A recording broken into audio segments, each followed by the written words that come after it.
illustration 28 நம்ம பார்க்க போகிறோம். Books எல்லாம் P Limited Real Estate Company acquires P Limited another construction company which has an existing share-based payments. They award vest after 5 years employee services.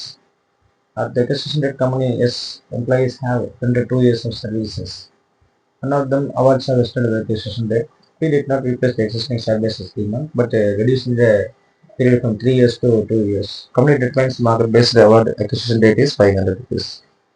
So at the time of acquisition, illustration 28 நல்ல கவனிங்க. At the time of acquisition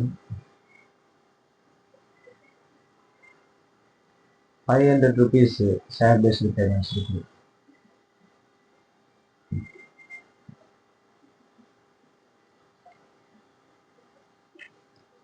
At the company determines that the market based measure of the award acquisition date is 500 rupees. Determine the market based measurement of the award. அப்போ 500 அப்படின்றது வந்து 5 years இருக்கு. அப்போ 2 years எவ்வளவு? அப்போ 500 என்பது 5 yearsனா 2 years எவ்வளவுனா 200. இப்போ வாங்கினதுக்கு அப்புறம் அந்த பீரியட் அவங்க குறைக்கிறாங்க இல்லையா? 500ல் 200 rupees ஆக்சுவலாக 2 வருஷம் சர்வீஸ் முடிஞ்சு போச்சுன்னு சொல்கிறாங்க. Employees 2 years of services.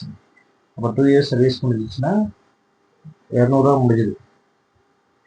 அப்போ 300 ரிமைனிங் சர்வீசஸ். இப்போ ரிமைனிங் போய் நீங்கள் என்ன நினச்சிட்டுக்கிறீங்க? 3 நினச்சிட்டுக்கிறீங்க. இது கிடையாது, 2 தான். அப்போ 300 டிவைட் பை 2 தான் போகும். அப்போ நீங்கள் 150 தான் நீங்கள் என்ன சொன்னீங்க, நீங்கள் புக் பண்ணணும் 2 years. அப்போ NCI நான் கண்ட்ரோலிங் இன்ட்ரெஸ்ட் இன்க்ரீஸ் ஆகும் டிக்ரீஸ் ஆகும் கேட்டால் அந்த ரிமைனிங் 2 yearsல வந்து நான் கண்ட்ரோலிங் இன்ட்ரெஸ்ட் வந்து என்ன செய்யும், இன்க்ரீஸ் ஆகும் அப்படிங்கிறது அது கான்செப்ட். வேறு ஒன்றும் கணக்கில் கிடையாது. அதான் அவங்க ஒன்றும் சொல்லுவாங்க. இந்த மார்க்கெட் பேஸ்டு இந்த அமௌண்ட் இஸ் கம்பெனேஷன் ரிமைனிங் எதுன்னு முன்னாடி அக்கௌண்ட் 2 years எக்ஸ்பென்சஸில் நீங்கள் கொடுத்துக்காகும்.